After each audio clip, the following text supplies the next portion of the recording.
What is going on, everyone? It is Connor, your co host with the most, back here with the penultimate episode of Clutch Crew Sports. And on this episode of Clutch Crew Sports, we're going to be having our annual Super Bowl blowout. This year, Chiefs versus Eagles, our fourth Super Bowl blowout that we've had, and the final one we're going to be having. Going to be talking about previewing the Eagles and the Chiefs and which team has the advantage and what the pick's going to be and who we think is going to win, as well as covering what we like to do every year for the Super Bowl, covering some of the various prop bets because my cousins are incessant gamblers. So, we like talking about bets and stuff on here. So, but it's going to be a fun episode. And I do have a special guest with me today. So let me introduce him right now. Yo, what's going on, everyone? This is Eric, your ranting co-host of Clutch Crew Sports. I'm definitely glad to be back and doing another episode. The Super Bowl blowout episodes are always, one of the most fun ones. You always get a very intense debate with these, so I do take a little bit of offense to the incessant gambler comment. Now, I will admit, I take a dab in the gambling world periodically, but only like $5 at a time. I wouldn't.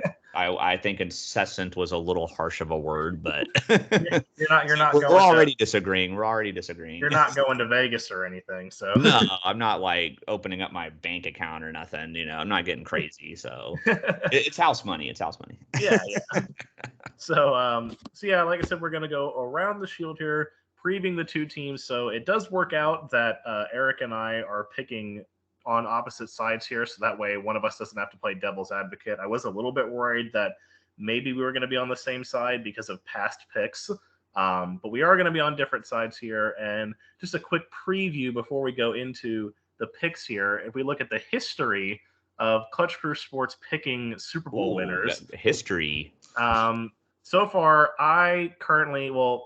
Nate, I should mention Nate too, because he's not here and hasn't been here for a little bit. But out of the three cousins, I have the best record picking in Super Bowls. I'm 2-1.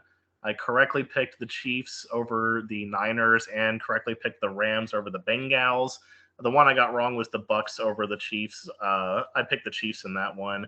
Eric and Zach are both 1-2, with Eric's only correct pick coming the first year with the Chiefs over the Niners, and Zach's only correct pick coming with the Bucks over the Chiefs the second year. So, like I said, we're on opposite sides here. Eric, go ahead and reveal your Super Bowl pick and tell us why you think they're going to win the Super Bowl.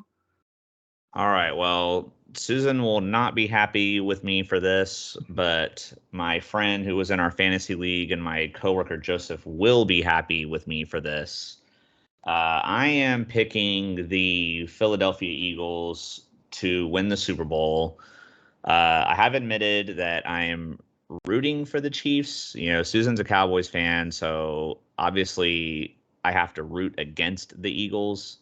But I do think have to. But I mean, yeah, if I want to, stay off the couch, then I kind of have to.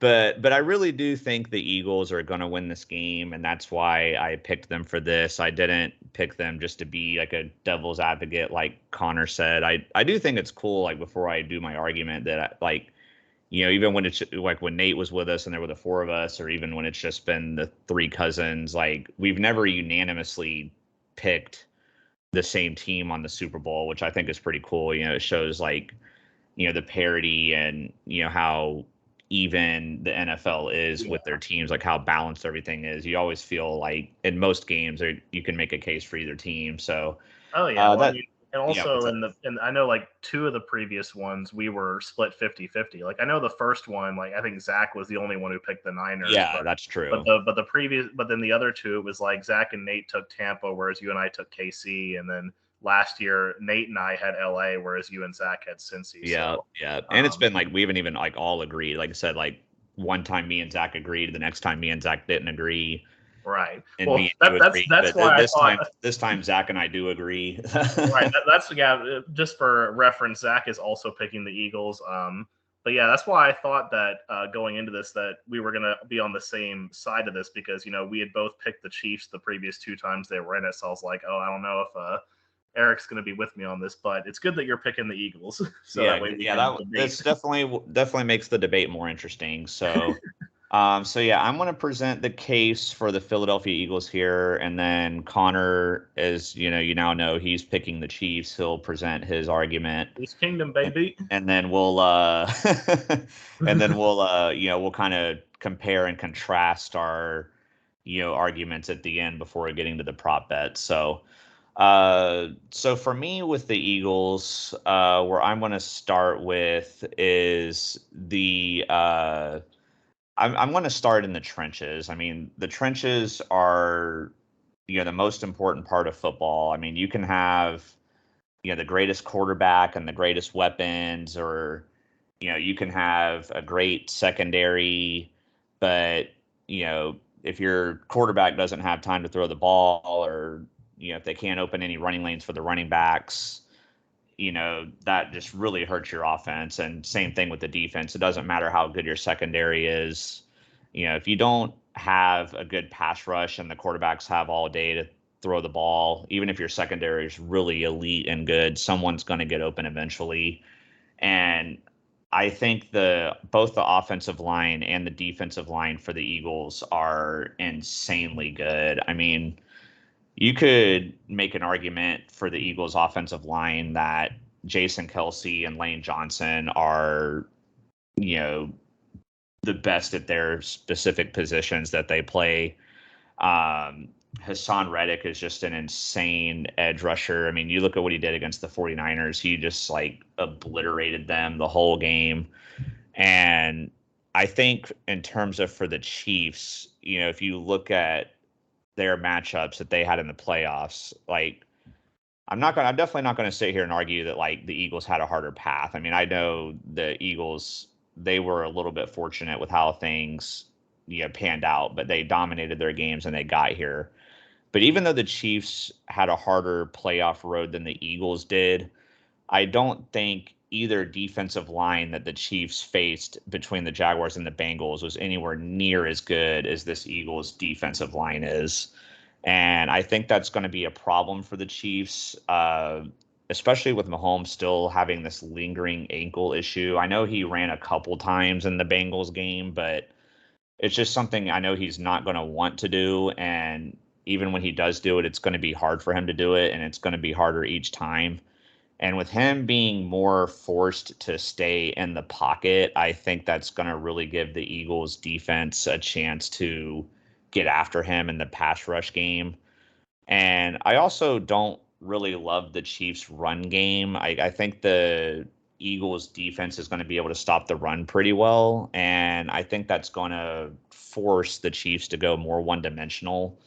The Chiefs kind of really already did that in the Jaguars and Bengals game. Like, I know in the Jaguars game, Pacheco had this like really fluky run where like he somehow didn't get tackled in the backfield and he broke out and ran for like 40 yards. But really, other than that, the Jaguars defense contained him, and he only got like 30 yards, I think, against the Bengals. I mean, if the Chiefs' run game struggled against the Jaguars and Bengals defense, I think they're going to have an even harder time against the Eagles. And then because of that, that's going to force them to go more one-dimensional in passing, and I think that gives the Eagles edge rushers a chance to tee off. The secondary is going to know it's coming.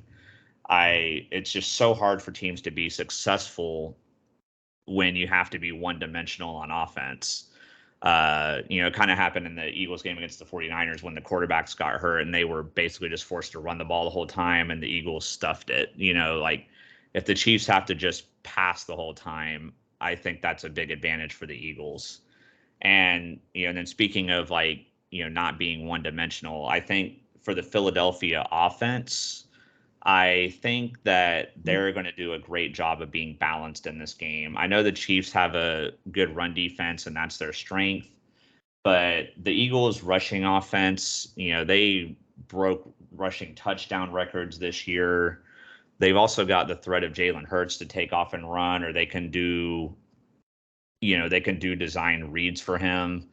So I think that the Eagles can get the run game going and then, get the play action going, or like, the Chiefs, their secondary, they're that's definitely the weakness on their team. And also, I know L'Jarius Sneed, I believe his name is. I think he's going to play, but he's banged up. So, like, the secondary is already a weaker unit on the Chiefs, but then with them being a little banged up there, the Eagles could maybe even start out, passing heavy and then use that to set up the run. I think the possibilities for the Eagles on offense is going to be pretty, pretty unlimited. I think they should be able to do pretty much whatever they want. And then, like, going back to the one-dimensional thing, like if the Eagles offense is known for getting off to hot starts in games, and if they can do that and get like a nice lead early in the game, that, forces the Chiefs to go one-dimensional even more. And so then just kind of comparing like other differences between the teams. Like I said, with I talked about how the defensive line is going to be the best that the Chiefs will have gone up against. Well, I also think for the Chiefs defense that this is going to be the best offensive line they've gone up against. And it's going to be hard for them to get a pass rush going. I mean, Chris Jones is a phenomenal pass rusher, no doubt. He's going to have his moments. I know the Eagles O-line's not going to be perfect against him, but I do think the Eagles offensive line is going to do a much better job giving Jalen Hurts time than the Jaguars and Bengals offensive lines were able to do. I mean, Trevor was under pressure constantly in that game. We didn't have our starting left tackle or left guard in that game. We had two backups in there. And then I know the Bengals offensive line, they were pretty nicked up and banged up, and they had a hard time giving Burrow time. Like, that's still, I know Connor mentioned in his recap episode last week, if you watched that, like, still the biggest problem for the Bengals is their offensive line, and that's really what cost them against the Chiefs. So, but I think this Eagles O-line is a different animal, and I don't think the Chiefs are going to have as much success with their pass rush as they did against the Bengals and Jags. And then just kind of like comparing players, like, I know like there's a pretty good chance Mahomes is going to get the MVP, but I think a lot of people are like just underselling how good Jalen Hurts has been this year. I mean, before his injury, he was the front runner for the MVP. I mean, he's been playing at an elite level. And to me, there's a possibility that with Mahomes' potential limitations with his ankle, that Hurts might even play better in this game. It's definitely a possibility. Hurts is really good. And also, if you're just looking on paper, Travis Kelce, okay, yeah, he's definitely the best tight end in the NFL. Like, there's no doubt about that. But I think the Don't tell difference. that to San Francisco fans. Yeah, I mean, Kittle's really good too. But maybe even if you factor in like run blocking, maybe Kittle gets an edge there and he's younger. But Kelce, like, come on, if you're starting a team and you could pick any tight end you want, like, people are crazy if they're not taking Kelce. But I think the difference between him and Dallas Goedert is not as big of a gap as some of these other positions, like especially with like the wide receiver position. I think A.J. Brown and Devontae Smith are way better than any wide receivers that the Chiefs have. And, then I guess like my final argument here will be also like, not only are the Eagles wide receivers better than the Chiefs wide receivers are hella banged up. I mean, from what I'm seeing, they're going to try to have all of them play, other than I believe McCall. I don't know. I want to say he's not playing. Yeah, Nicole Hardman's ruled out, but I know they're going to try to get Juju and Kadarius Toney back in there. But I know, like, at least as of like, we're recording this on the 8th of February, so I know like at least as of like this recording, neither of those wide receivers have practiced at all at any point in these like 2 weeks. And so that, to me, I mean, if you're not even able to practice, like, that to me is just a problem. Like Mahomes has been practicing fully, even though his like ankle's been bothering him, but Juju and Kadarius Toney haven't practiced at all. And I think that's just going to be another problem for Mahomes, is the potential lack of weapons that he's going to have out there. Even if they are out there, they're going to be banged up. So I think that limits the Chiefs offense and what they can do and what they can run. So these are my reasons for why I think the Eagles are going to win the Super Bowl. I know I'll get a chance to have a rebuttal after Connor, but Zach, hopefully I did not let you down with my presentation. I'll look forward to, and Joseph as well, since you're our Eagles fan on the podcast. So hopefully I didn't let you guys down. Hopefully you guys are happy with my performance. Like, definitely make sure to let me know how I did. But Connor, you've got the Chiefs. We're going to move on to the Chiefs slide here. I will let you present your argument for why why they're going to take the Super Bowl. Yeah, so like Eric said, I'm picking the Kansas City Chiefs to win this game. I think the big key factor for me, honestly, first of all, when it comes to the Chiefs, really is, just there is obviously a gap with the Eagles when it comes to like the receivers and the running backs, but like if you look at some of the like the most important position, the quarterback position, like in my mind, I know Jalen Hurts was like he was technically the front runner for the MVP at one point, but that was literally for like a week, and even then it was still like really close. Like he wasn't like running away with it or anything. And in my opinion, Mahomes like he's just in no question right now, Mahomes is still the best quarterback in the NFL, whether he's banged up or not. I mean, he threw another 5,000-yard season, led the league in passing touchdowns, led the league in quarterback rating. And the other thing about Mahomes too is that with his injury, like yes, his mobility and being able to move around and make things happen is really crucial to him. But like even without that, as a pocket passer, he's still his decision making and his ability to read the field, his arm strength, his accuracy, those are all still world class, even if he's still standing in the pocket. So, in my mind, I think Kansas City has a huge, gap and edge there. And of course, like Eric was talking about with the tight end, Travis Kelce is no question in my mind the best tight end in the league. I mean, it's like he's almost worthy of like a number one pick in your fantasy draft, like because he's just so valuable and he's like so far head and shoulders above every other tight end that, it's like I've almost considered at times, like if it wasn't for the fact that running backs are so scarce, like, I've almost considered picking Kelsey like number one overall if I get the number one pick next year. Like he's just that good. And, the other thing too is that, Eric also mentioned that this is going to be the best O line and the best D line that, the Chiefs have faced so far.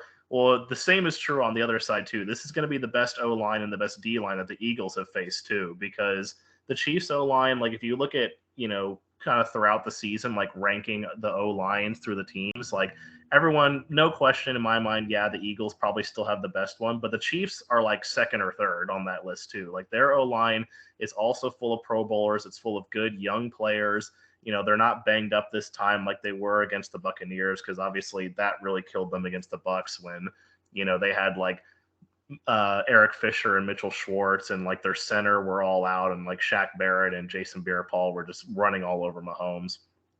And on the defensive line side of the ball, I mean, just looking at Chris Jones in general, I mean, Chris Jones had a career year. He was in the running for Defensive Player of the Year. He's probably not going to win it. Like that's probably going to go to Nick Bosa, but he definitely has a strong case. He basically put up Aaron Donald like numbers this year, which is, insane for a defensive tackle because, you may look at like, oh, some of his stats, like they aren't that good compared. Like, you look at his sacks, like, I mean, even being fourth in sacks, but like, oh, only 2 forced fumbles. Like, this is a defensive tackle. Like, he's not supposed to be doing these kinds of things. He's supposed to be just kind of in there stuffing the run, and he's getting after the quarterback like this. I think the other thing that's going to be hard for the Eagles with him is the fact that they move him around. Like he doesn't just play on the interior. He can move out to the edge and do stuff like that too. Like that was actually the crucial play that helped them against the Bengals. Get them stopped was they lined up Chris Jones on the edge and he was able to come off the edge as like a 320-pound man and get a sack on Burrow. So just like I think the Chiefs in my mind, they have like while the Eagles in general have the edge when it comes to skill position players, I think the Chiefs have the best 3 players. Like if you were to rank the players in this game, I think the top 3 players all go to the Kansas City Chiefs, and it's Mahomes, Kelsey, and Chris Jones. And like I said, their O line is really good, and when it comes to their running game's obviously a weak spot. It's kind of gotten we kind of saw it get a little bit better as the season went on, but still not great. They finally decided to cut Clyde Edwards-Helaire. I mean, I know he's supposed to be active for this game, but I highly doubt that he's going to play. Pacheco's been doing pretty good, and the other thing with they have a good tandem going with him and Jerick McKinnon, because McKinnon, he's a lot more of he's a really good receiving back. I know Mahomes, if he's another receiving option for Mahomes, if like Juju or Tony aren't at 100%. So they have that too. And the other thing for the Eagles too is that, talking about run defenses, they obviously didn't do very well against the Jags or the Bengals. But when it comes to run defenses this year, the Eagles actually are going to have the worst run defense out of all the teams the Chiefs played in the playoffs. Like, the Bengals were in the top 10 for run defense, whereas the Jags, they were kind of just outside the top 10, whereas the Eagles are kind of middling in the middle of the pack, like 16, 17, when it comes to rushing yards allowed per game. So I know they did a good job of stopping the Niners, but of course, they had Josh Johnson in at quarterback. Like, what are they going to do with Josh Johnson at quarterback? So, so I think that's definitely going to add, I definitely could see the Chiefs doing better at this than a lot of people think they are. I know that was the case in Super Bowl. We're on 57 now, 54, when they played the Niners and Damian Williams went off and had that big game that no one expected him to have. So I could see something like that happening here for Pacheco and the Chiefs. And also the other edge, obviously the Chiefs on defense, their pass defense is god awful. Like, I'm not going to try and hide that their pass defense is good or anything. Because I mean, if you look at, I've got the numbers down here. They're like 30th in passing attempts. Like, they're still 19th in pass yards, which is okay. Like, it's obviously not good, but it's not terrible. But they are dead last when it comes to giving up passing touchdowns. So, which I mean, when it comes against the Eagles, maybe that's not going to be as bad because they are 4th in the league when it comes to giving up rushing touchdowns and 8th in rushing yards, which is what the Eagles like to do. And I think that's going to be one of the reasons why the Chiefs are going to be good here, because their linebackers are also second to none. If you compare their linebacking core to the Eagles, the Eagles probably have an advantage in D-line, slightly. They definitely have an advantage in the secondary, but the Chiefs have the better linebackers when it comes to the two teams. And they're really crucial when it comes to helping stop the run game. And if you can force the Eagles to be, like Eric said, how the Eagles might force the Chiefs to be one-dimensional and have Mahomes throw the ball all the time, if they can force Jalen Hurts to be one-dimensional and have to throw, I mean, if I like I said earlier, if I'm getting in a throwing match with Patrick Mahomes and Jalen Hurts, I'm taking Patrick Mahomes 10 times out of 10. So, because part of the reason why Jalen Hurts, we've seen this with Lamar Jackson before. One of the reasons why Hurts has been able to be so good and consistent in the passing game is because, the Eagles' run game is so good that it opens that up and teams are worried about him running. If you can contain all that and you just force Jalen Hurts to be a pocket passer, I think that's going to be game over for the Eagles. And I definitely think the Chiefs have the unit to do that. The Eagles also, they haven't had that strong of a schedule this year. I know that they had that stat that they keep talking about, we're 9-1 against teams with winning records, but that's a little bit of a fraudulent stat when you look at it on the surface, because 2 of those wins were against the Giants, and one of them was against the Titans back when they still had a winning record. Coming against the Niners with Josh Johnson at quarterback. If you look at their actual strength of schedule, it's really on the high end of easy. The Chiefs is too, but they've also had to go through much tougher competition in the playoffs. Like Eric mentioned, they had to go through a really hot Jaguars team and a really hot Bengals team that was coming off a big road win against the Buffalo Bills. So I just don't know if I trust the Eagles still. I mean, it's crazy to say that this late in the season. I don't know if I trust them, but I just don't know if I do. I mean, I kind of felt the same way about the Bucks, that one year, but of course they proved me wrong. And then lastly, just looking at it, I have to look at the 2 head coaches. I mean, if I'm taking Andy Reid versus Nick Sirianni, I'm taking Andy Reid all day. I mean, he's got loads and loads of experience. This is also kind of like a revenge game for him. That's why I've got that picture of him when he was coaching the Eagles. He went to the Super Bowl with the Eagles and lost against the Patriots. So this is kind of like another sort of revenge for him. Take that Super Bowl away from the Eagles and get it for the Chiefs. And I trust him to make the good decisions and be good at clock management and call the right plays, and I just trust him more. Not saying Nick Sirianni is bad, but Andy Reid, no question, is probably still the best coach in the league, right? I mean, he probably is the best coach in the league right now. I was thinking Belichick, but obviously the Patriots are kind of in shambles right now. So Andy Reid, in my mind, is probably the best coach in the league right now. So that's going to be my argument for the Chiefs. And before I let Eric give his rebuttal, I just wanted to say that obviously the main reason that the Kansas City Chiefs are going to win this game is because, and no question, Andy Reid wants to go to the White House and get that fast food buffet. So, the Chiefs are going to win the game because of that. That's why I have that picture of the fast food buffet. That's his motivation for sure right there. But yeah, I'll give Eric a chance to rebut my argument for the Chiefs here.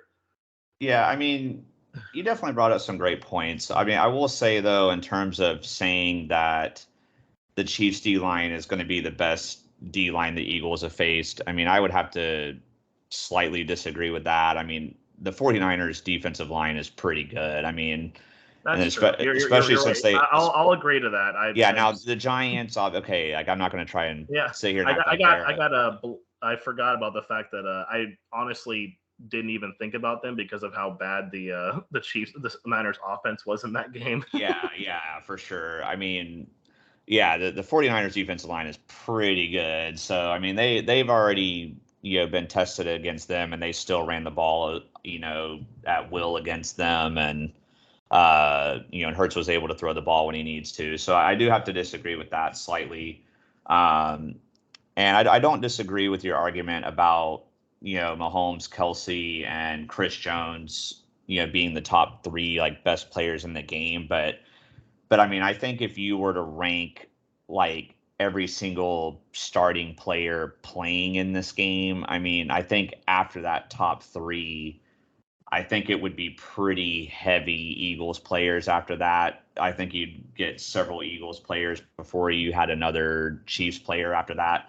So I do agree that I think the Chiefs have the three best players, but I think after that, though, when you move in, like, I think like you could put in like Jason Kelsey and Lane Johnson and Hurts and AJ Brown and Devontae Smith. And I mean, Hassan Reddick, there's a lot of, even, I know we joke around this in Madden, but Fletcher Cox, like, I just think, I don't disagree with the Chiefs having the three best overall players in the game, but I just think top to bottom, when you do matchups, like you do like QB versus QB, running back versus running back, wide receiver versus wide receiver, if you were to like just go down like every single position, offensive and defensively, I think you're giving more edges to the Eagles. And like part of like what my argument was even with the ones where the Chiefs are better, I don't think it's a huge difference. I think those differences are more of a marginal difference, whereas like the positions where the Eagles are better, I think more of them, more often than you would say the Eagles have a bigger edge versus like Mahomes, Hurts, or Kelsey and Goddard. You know what I mean? Like, I mean, I will say that. I mean, I hear what you're saying, but I would have to disagree with that. Like, I mean, I do agree that like if we're taking again like the Eagles secondary and like the Eagles wide receivers and running, like I definitely think those three categories, like wide receiver, secondary, and running back, like the Eagles definitely take like handily. Whereas like the Eagles O line being better than the Chiefs O line, like that's marginal in my opinion. Like I know the O line is clearly better, but like this Chiefs O line is very good as well. But I just think I think the gap between Kelsey and Goddard is a lot bigger than you think it is. Like I know Goddard's good and all, but like I think a lot of his numbers too get a bit inflated by the fact that, given the style of quarterback that Hurts is, like he's like a Lamar Jackson. It's the reason why Mark Andrews has such good numbers. Like it's because he's looking for the tight end constantly because he's not. I mean, he obviously can get it to the wide receivers, but like he's checking it down to the tight end or checking it down to the running backs a lot. So I do think there's a big gap between Kelsey and Goddard, and I do think there's a big gap between Mahomes and Hurts, just because like. I mean, I know Hurts has had like a good season this year, but I mean, this is Patrick Mahomes. Yeah, I mean, if you're taking their overall careers, Yeah, there's a I mean, bigger. even right now, that's what I'm saying. Like this is, you Well, know, this with Mahomes with the injury though, like that's going to be a limitation for him. And I don't disagree with what you said about like Mahomes still being a great pocket passer, but for me it limits what the Chiefs can do. Like he tends to have to get rid of the ball quick because he doesn't want to risk getting hit, so he has to just do like short quick passes. He's like since this injury, not only has he not been able to take off and run if he needs to. Like he's also not really throwing it deep down the field as much. He's done it here and there, but he really hasn't done it that much since the injury. Whereas, Hurts, like he seems like he's pretty much over the shoulder injury. Like he can still take off and run if he needs to. They can do design QB runs if they want to. He can, you know, throw it deep if he wants. He can do the check downs to Goddard. Like I don't think the Eagles are going to have any limitations on the offense whereas the Chiefs are still limited in their offense. I just don't think there's any like one position group where like the Chiefs are just like so much more dominantly better, whereas like I think the Eagles do have position groups where they are dominantly better.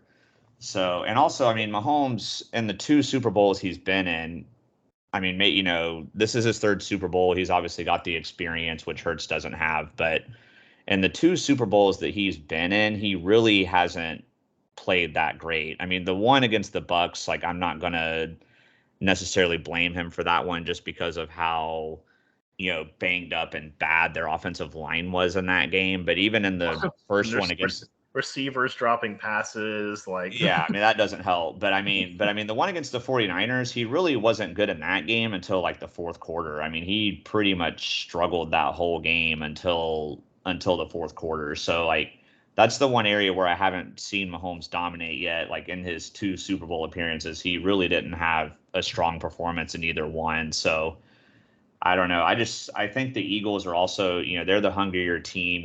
They've never been here. Most of these players. Obviously, the Eagles won a Super Bowl a few years ago, but I'll say, most of these players on this team were not in that Super Bowl. So, I know like Fletcher Cox was, and Jason Kelsey, and a couple of these other guys were there, but most of them were not there. So, I think you got, and I'm not going to disagree about Andy Reid being better than Nick Sirianni. I mean, Andy Reid's obviously got way more experience, but like for Nick Sirianni, like this is just going to be like an amazing feeling for him if he can come in with just his second year with this team. Like they weren't even in the playoffs the year before he got there, got him to the playoffs last year, and then the next year after that elevates and gets them to the Super Bowl. Like now I didn't see what his response was, but I do know that Nick Sirianni did get asked if this was a must-win game. So I don't know how he felt. I don't know how he felt about that question, but I mean, but well, so. I mean, I guess to go back to what you just said about, the Eagles being well, I guess also I'll go back to about like, back to the Niners, about their defensive line. Like obviously their defense line is very good. And it is better than the Chiefs. But I will say in that game too, I think one thing that probably gets a little bit overlooked is the fact that like to a certain extent, like no matter how good your defense is, when your offense is out there going 3 and out every single possession, like your defense isn't going to hold up. I mean, basically, the Niners defense was on the field in that game for like 85% of the game. Like, I'm trying to like look at that objectively and be like, okay, like obviously they were really good, but like also how much of that was the Eagles were just basically taking advantage of fatigued D linemen and fatigued defensive players that have been out there the whole time because as soon as they got the ball back, it was 3 plays punt. Like, and now the Eagles are back out. So it definitely is going to be different. So in a way, I guess I could still say that this is going to be the best D line because the Chiefs offense is not going to go, they're not going to do what the Niners did, of course. And also about like just being hungrier. Like I know a lot of those Eagles players weren't on the team, but to be fair, a lot of these Chiefs players also weren't on that team that won the Super Bowl. Like Well, yeah, obviously that's true. obviously Mahomes and Kelsey and like the big three, of course, and a couple of these veteran linebackers. But I mean, this is a completely different O line, a completely different receiving core, completely different running backs. Like a lot of this Chiefs team wasn't there either. So, and a lot of them haven't won a Super Bowl yet. Of course, Juju with his. He thought he might have a chance in Pittsburgh, and that didn't turn out. Valdez Scantling thought he might have had a chance in Green Bay. That didn't happen.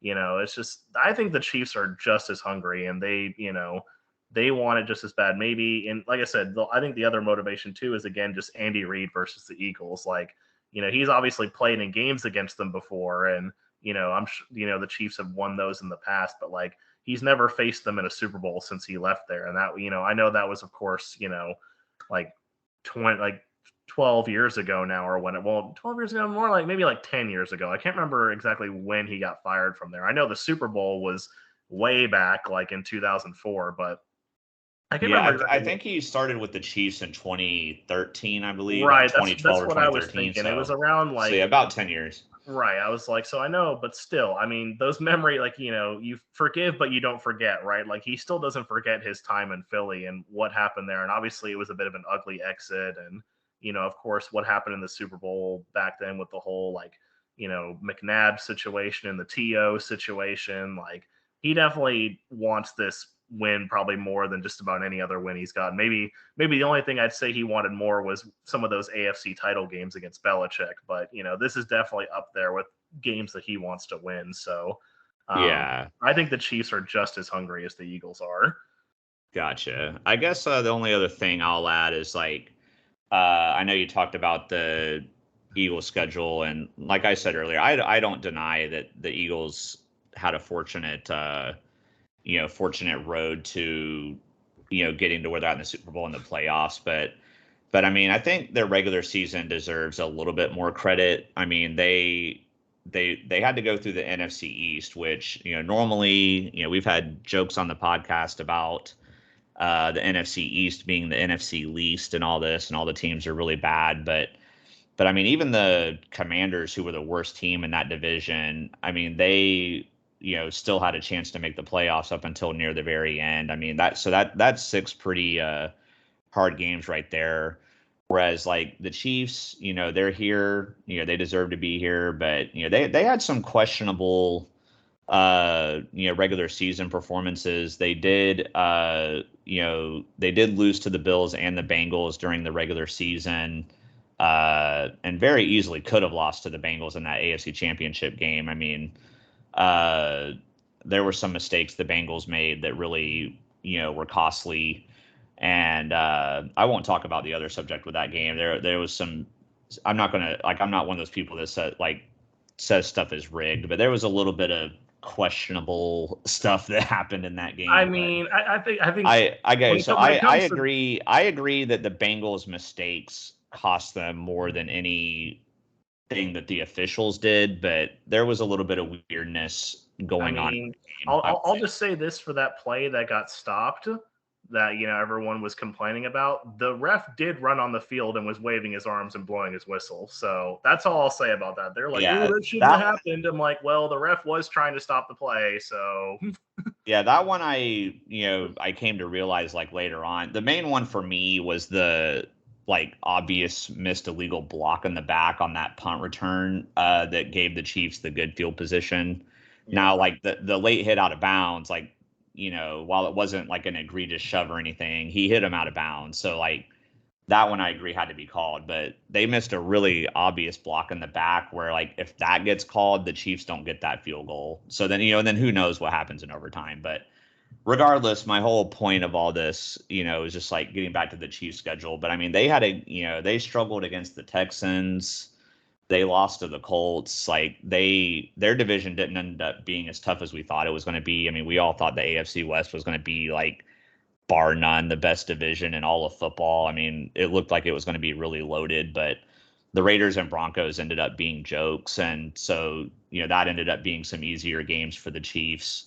So, I think the whole like 9-1 against winning teams, like, I can see why that could be blown out of proportion a little bit, but I do think the Eagles like overall road from the beginning of the regular season, till the end was better than people thought it was going to be. So, I guess like I'll let Connor get one final point in, but I'm going to give a final score prediction. I'm going to say the Eagles will win 31-23. That's my pick. I know one of the prop bets that I didn't include was it going to be a scoreagami, a score that has never happened before, but I'm pretty sure that's happened before. So Gotcha. But No, I guess the last thing I'll say too is like just on that strength of schedule thing, like with the NFC East. I know the NFC East was obviously better this year because, like I said, I'm not saying the Chiefs had a hard schedule either. I mean, obviously, like you said, the Raiders and Broncos turned out to be jokes, but I just think overall, when you look at it, like I think part of the reason why the Giants and Commanders did better is just because I mean, the NFC is just so weak right now. I mean, like it was one of those things that like when it came down to Eagles and Niners in the NFC title game, it was like, okay, if anybody was not picking that, then like I was going to really question what people have been watching all year because like the Vikings were huge frauds, the Cowboys really weren't that great either. The Bucks, of course, had a losing record. You know, it's just like, and if you look at some of the other teams in the NFC, like I know the Eagles played it against like other than the Lions, out of the teams that missed the playoffs, like none of those teams I think they would have been long eliminated if they were playing in the AFC. Like, you know, teams like the Packers and the Seahawks and stuff like that. So that's my only thing with that. I just think one of the reasons why the Giants and Commanders were good this year is like quote unquote good is just because the NFC sucks right now. But Yeah, yeah, that for the most part, I won't disagree with that. So. But yeah, so yeah, I guess I'll give a final score prediction too. I'll say that the Chiefs are going to win this game 35-31. Ooh, okay, It'll going be a higher scoring than little me. bit more of a shootout, I think. You know, we'll see how it goes. But now we're going to move on to a little bit more lighthearted part of the podcast. You know, Eric and I had our debate. But so we're going to look If you at don't think there's some serious debates coming about these props, you're wrong. we're going to look at some of these prop bets here, and I figure we can run through these pretty quickly. So, you know, first one here, these are the first few here are going to all just be game related. So, well, I guess I'll start here with the first touchdown. You know, that's always a big thing. So, obviously, at the odds here, we have Kelsey with the best odds at plus 650. We have Jalen Hurts at plus 800, Miles Sanders plus 850, AJ Brown and Pacheco both at plus 900, and Devontae Smith at plus 1100. Eric, who do you think it's going to be?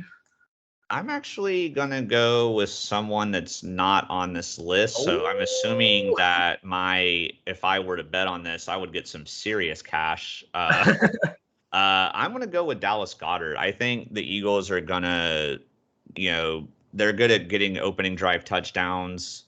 Chiefs, they're a little bit slower starting team than some other teams. So I think the Eagles, whether they get the ball first or not on their first drive, they're going to go down. They're going to have a nice long drive, get close to the goal line, and then Dallas Goedert's going to get a red zone touchdown. So that's my pick here. I like it. How about you? Yeah, I'm going to assume you're picking a Chiefs player. Yeah, well, I'm also going to be basic here, and I'm just going to go with Kelsey. Like, I mean, I know that's like the safe option, but like, I mean, it's the safe option for a reason. Like, you know, Travis Kelsey, he gets found, and that's the thing. It doesn't even have to be like, you know, Mahomes passing it to him. Like we've seen the Chiefs like to run all those gadget plays, like a little flip to Kelsey or like a shovel pass to Kelsey or like, you know, whatever. So I'm going to go with Travis Kelsey. So then moving on to, we got passing yards here. So Hurts, his over-under is set at 238.5. Mahomes is set at 292.5. In my opinion, I actually think I think Mahomes is going to go over, and I think Hurts is going to go. I think they're both going to go over because, I mean, I'm predicting a shootout 35-31. So I think they're both going to go over. If I had to pick one that I think would go under, you know, if I wasn't picking them both to go over, I'd probably say Hurts is more likely to go under just because, I mean, this isn't even saying that he has a bad game or anything, but just because, like, the Eagles love to run the ball so much. I mean, in that game against the Giants, when they put up 38 points, he only had like 140 yards passing, but they had like 290 rushing yards or something. So, I do think they're both going to go over, but I definitely think Hurts is way more likely to go under than Mahomes. I don't know what you think, Eric. Yeah, I mean, kind of like I talked about with my Chiefs possibly going like one-dimensional at some point. Like I do think Mahomes will go over. But yeah, I think Hurts goes over as well. I actually have a prop right now on Prize Picks with both Hurts and AJ Brown, where I've got both of them over on it. So I do think A.J. Brown's going to be the number one receiver in the game for the Eagles overall, with the Chiefs secondary. So I've got both Jalen Hurts and A.J. Brown. I actually have a legit bet on this one. So So, yeah. let's hit, boys. So you said you got A.J. Brown over on the 72.5. I also have A.J. Brown over on that. I'm also going to take the over on Kelsey with 79.5, especially without I agree with that. Yeah. So, but the interesting one here for me, at least, is the Miles Sanders rushing yards. So they have it set at 61.5. Now, normally you'd say, probably, oh yeah, over, no question. Like, Eagles like to run the ball, blah, blah. I'm actually going to say under on Miles Sanders because it seems like the Eagles, at least in their past few games, it seems like they're starting to go more to Kenneth Gainwell than to Miles Sanders. And of course, Hurts is going to run the ball. Like, he's going to get a decent chunk of those rushing yards. So I'm actually going to say under on Miles Sanders. Like, I do think Kenneth Gainwell goes over 61.5, but I think Miles Sanders, I think he's probably going to be in like the 50, like 45 to 50 yards rushing range. I don't know what you think about that. I won't be surprised if it's an under. They've gone more running back by committee lately. And, plus if you look at the Chiefs, like you talked about, the run defense is their strength of that team. It's the secondary that's weaker. So in addition to them being more of a rotation at running back now, like I can also see them going with a heavier passing game plan. So like I don't have a prop bet on Miles Sanders, but if I don't think I would be as confident taking the Miles Sanders under as I am the Jalen Hurts and A.J. Brown overs. But I mean, if someone was like, hey, I'll give you a free $5. You can make a bet on this Miles Sanders prop. I would bet the under. Gotcha. And of course, we have the money line on this game, which obviously has already been, Eric and I have already revealed for that what we're doing. So the money line is the Eagles are favored by 1.5. Obviously, Eric is picking the Eagles to win and cover the spread. And of course, I'm picking the Chiefs to win. So we're both picking against the spread. So, and we're both over that 50.5 on points. Yes, we are. So we're both over that. So yeah, so definitely. Eric and I are I need to actually go play some official bets maybe since we're doing this. Yeah, get on prospects, baby. So the last couple of prop bets are going to be some fun ones. These are non-related to the game. This is just goofy stuff that people come up with all kinds of whatever. It's the same that goes along with like people make up drinking games for the Super Bowl, which I know some of those are fun. But first one here we have Gatorade shower. Now, I'm not sure why all these colors are linked together, considering that these are actually 3 distinct different Gatorade flavors, yellow, lime, and green, which, funny enough, lime-colored Gatorade is not lime-flavored. It's like strawberry kiwi or strawberry watermelon flavored. That's weird. Whereas, like, yellow is, of course, lemon lime. But so we got plus 114 on the yellow, green lime, plus 250 on the orange, and plus 370 on blue. I'm going to go ahead and take orange just because I'm picking the Chiefs, and the last time the Chiefs won the Super Bowl, it was orange. So I'm going to go with orange. Eric, what are you going to go with here? I'm going to go orange too. I just feel like when I think about like the majority of like Gatorade showers that I've seen, I feel like the majority of them have been orange. So I'm picking it based off of that. Yeah, I think it's interesting that they had yellow, green, because I feel like the majority I've seen have been blue. I mean, maybe it's just because I feel like blue's the second most common that I've seen. So like honestly, even though the yellow, green, lime one has the best odds, that would be my last pick, honestly. So yeah, I mean, I know it like fits the Eagles, but like still, I feel like they probably have, I don't know, maybe blue. I don't know. Like I said, I feel like I've just seen blue so much because of the Patriots. But I feel like the Steelers had blue both times also. So like, I don't know, man. Wow, it's gonna be crazy out there. But remember, all our bets are void if there is no Gatorade shower for the winning coach. So to be fair, when the Eagles won the Super Bowl, there wasn't one. So Doug Peterson was like, y'all better not dump that on me. Whereas Andy Reid's like, woo, I got something to wash down my French fries with. That's some liquid sugar, baby. So then there's a couple other ones here. So we have over under national anthem length 2 minutes. Chris Stapleton singing it. I'm going to go under. Yeah, I'm going to go under too. Connor and I kind of talked about this before we went on the air, and we were like, it kind of depended on the artist. Since he's a country artist, I don't anticipate him like dragging notes out or getting really ridiculous. Oh, say, can you can you see? see? Yeah, I don't anticipate any of that. Hopefully that didn't make y'all cringe and click off the video, but at least we're at the we're near the end at this point. But yeah, I think he's just gonna get pretty straight through it. There might be like a big firework presentation when you get to like and the Rockets red glare part that might slow it down a little bit, but I still think we'll get under the 2 minutes here. Yeah, I'm disappointed. The Chiefs fans, they don't do what Hurricanes fans do. When you get to red in the national anthem, we all yell red because it's our color. I'm disappointed the Chiefs fans don't do that.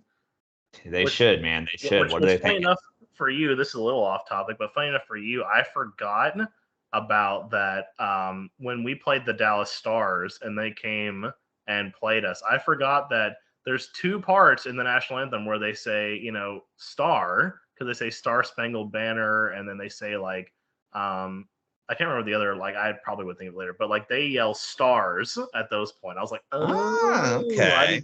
I did not. I forgot about that, and then of course, well, that's good to know. If I ever get to go to a Dallas Stars game, I'll be in the loop on doing that. Yeah, it was funny too because of course, like there wasn't too many Stars fans there, so it was kind of like muffled a little bit. And then of course, when they got to the red part, the whole arena's like red. Yeah. But so then we have, of course, obviously big storyline coming into this game: Jason Kelce versus Travis Kelce. I know over under 4.5 times the brothers are mentioned. Eric, go. I've got over easily on this. Like I think it's going to be closer to 10. I don't even think I'm going to be sweating. I'm not going to be like, oh, they've done it 4 times. Are they going to say it a 5th time? Like, I think it's going to be easily 10 times. Like, they're going to cut to their mom every time. Like, every time, like if Kelce gets a touchdown or a big catch, they're going to cut to him. Or if Jason Kelce commits a holding penalty or gets some big pancake block or something, they're like, let's get mom's reaction to that. Like, see, it's the first time they've ever been in a brothers have been in a Super Bowl. Like, I can see that, especially with it being the first time brothers have ever faced off in the Super Bowl. I think it's going to get mentioned a lot. See, what about you? I'm actually going to take this one step further, and I'm going to say it's going to go over the 4.5 before the first quarter is even over. Wow. Like I'm gonna go ahead and say that, like at the very least before the first half is over, but like I think even before the first quarter's over, it's gonna get mentioned at least 5 times. Like like you said, their mom's gonna get shown or something. Especially if Kelce gets the first touchdown, like I'm predicting, like then they're gonna be all that. Like they're gonna be all like, oh, Travis is gonna mention it at dinner at Thanksgiving. He's like, yeah, Jason, I got a touchdown while you were sitting on the bench. What did you do? Oh, you blocked some people? Like, oh, yeah, you didn't get any yards or touchdowns. So Super Bowl MVP. This is not an over/under, but quarterback or non-quarterback. I'd probably, if I was picking the Eagles, I'd probably be more inclined to say non-quarterback. But even if I was picking the Eagles, I said I'd be more inclined to say that. But either way, I think it's going to be Mahomes or Hurts. I don't know. What do you think? Yeah, I think it's going to be quarterback. I mean, so the game's as high scoring as we're predicting it's going to be. It's most likely going to be on the shoulders of the quarterback. So they also tend to not give it to like receivers unless they have like monster games, like how like Cooper Kupp had last year. Like, because I remember thinking last year, I was like, man, if they give this to Stafford, like that's going to be a robbery for Cooper Kupp. Like, yeah, no. So like the only non-quarterback on the Chiefs that could get it is Kelce, I think, or if like Chris Jones got like 5 sacks or something. But like otherwise, they're so hesitant to give it to defensive players too, because like you almost could have argued that like Aaron Donald should have had it in the Super Bowl last year too. Or like I know that year that the Patriots Rams was like 13-3. It was like, how in a game that was 13-3 did a offensive player get MVP? Like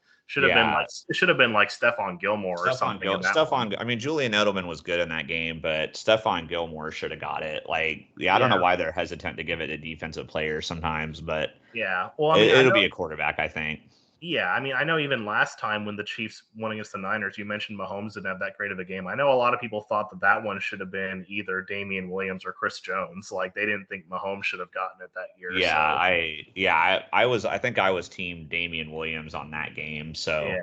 So, um, so then we have over under 4.5 times a player's wife / girlfriend. So not including moms because that would be too easy because you know they're going to show Mama Kelsey all the time. So wife and girlfriend, I'm going to say under on this actually, just because I feel like they're going to be so like they'll probably show like, you know, maybe Mahomes's like girlfriend or something, but like I feel like they're going to be so focused on the whole Kelsey thing that like I think this is actually going to be an under in my opinion. yeah, that's what I think so too. I agree 100% on that. Like I said, like you said, if it was parents included in this, it'd be like by the end of the first quarter, it'd be the same thing. It'd be over. But like I was trying to think, like other than Mahomes's girlfriend, I'm like, who else would they? I can't even really think of anybody that would be like any other players' wives or girlfriends who are like prominently featured on games. I mean, like lately, like they just don't seem to do it that much. Like even like in the Jaguars games, like with Trevor, like I can't think of a time I've seen them like, oh, there's Trevor's wife, you know, like Yeah. they got married young, which is a big story and all that, like high school sweethearts and all that, and they don't even show her ever. So I'm like, so I just can't really think of like anybody else other than Mahomes' girlfriend that they would show. So yeah, they might show her a couple of times, but I don't think they'll show her 5 times, and I don't think they'll show anybody else. So yeah. And then last of all, we have the halftime show. Obviously, it's Rihanna this year. I was gonna try and include like a list of who might like join her, but there was the list on bets on that was just like way too extensive. I was like, okay, there's no way I'm able to pick anybody out here. But so this is just on the songs over under 9.5. I think because like I think someone might join her, but because she's only one artist compared to like last year with like the whole, you know, basically hip hop collection, I think it's gonna be under 9.5. I'm gonna say like 7 or 8 songs, I think. yeah, I mean, because what does she get, like 15 minutes or something like like that? 20, like yeah, 15 to 20 minutes or something. Yeah, so I mean, unless she just goes like really short on, I mean, obviously she's not going to do a ton of full length songs because then that would take like 3 songs would take up the whole time. But like, I'm in agreement with you. I think more like 7 or 8. But I was pretty happy the year the Weekend did the Super Bowl. I remember we did a prop. I don't know why I remember that one specifically, but we had the list of like 5 or 6 songs and like which one was he going to do first, and like I actually got that one right. I was pretty happy about that one. So they definitely had one like that for her too. They had like which song she was going to do first and what she was going to do last. Like I can't remember what the favorite was for first, but I know the favorite for last was Umbrella. So that's the favorite for last. See, I would think maybe she'd start off with that one since it's like one of the most popular ones. I'm actually going to go Rihanna Umbrella first song. Calling it right here. I'm calling it right here, Cotton. And by the way, I spoke to Nick Sirianni, and he said the Eagles really want to win this one. Well, the Chiefs have some injuries, and it seems like they don't have enough players, and they're going to have to forfeit the game. Bold strategy, Cotton. Let's see if it pays off for them. If they can't get the players out, they'll have to forfeit. But yeah, so that is going to wrap it up for the Super Bowl block, guys. Hopefully everyone has a good Super Bowl Sunday. I know, unfortunately, Eric and I are both a little tempered. Eric's going to have to work a little bit. But I know mine also got downgraded because I was going to go over to my dad's for some Philly cheesesteaks and KC barbecue, but my dad caught COVID. So unfortunately we don't have that. So I'm just gonna get Costco pizza and make some jalapeno poppers here. There you go. There you go. But hopefully everyone else has a good Super Bowl. I know, Eric, this is likely, because I'm sure you're not joining me for the final one next week. So this is likely going to be your last time on the podcast. So I I'll let might. We'll you. see, but let's have to see how Yeah. the schedules line up. But this is probably going to be your last time. So Eric, I'll let you close it out. I will, shout out to Zach, our creator of this podcast. If this is my last episode, I want to thank him for coming up with the idea. I've had fun throughout our years doing this. I met Nate, who I didn't know before doing this, and even though Zach and Connor are my cousins, like this podcast brought us, as a trio of cousins, like closer together. I mean, so I've been very happy to be a part of this, and I've enjoyed all the episodes I've been in. And I'll say shout out to some of our fans, Joseph, the Eagles fan. I think he's been our biggest listener overall. And then, some of our, fans that we had back in the beginning, like Aaron Swarm, who came on with us for a few episodes, and Jackson. And, we had some good times. And, and the guys at Brody Sports Talk, obviously we've had a lot of good collaborations with them. So, I know this podcast didn't take off and we didn't go viral or get tons of views like we were hoping we might, but it's been a fun time. So, to close this, I'll do Zach's favorite closing line, and I'll even, go one step further, but, just with everything that you do in your life, always remember, be clutch. See you guys. Peace.